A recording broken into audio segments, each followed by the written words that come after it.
everyone, it's Hanny with the Junk Journal Embellishment Challenge number 74, and the prompt is Pinokkio, and I'm going to make a journaling card.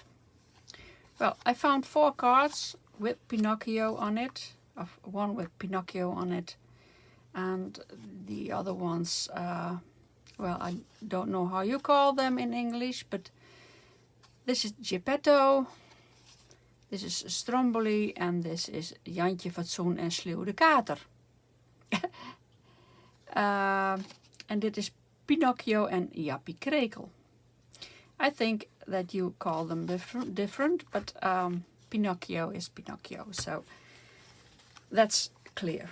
I think I'm going to use this piece of sort of master. How do you call that?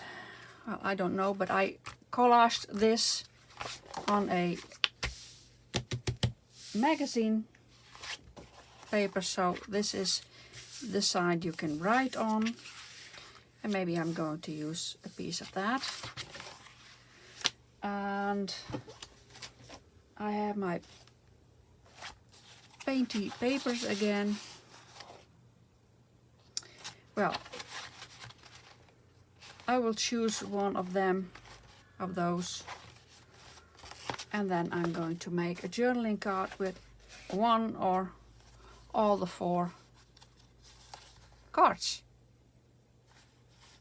So I speed it up again and enjoy watching.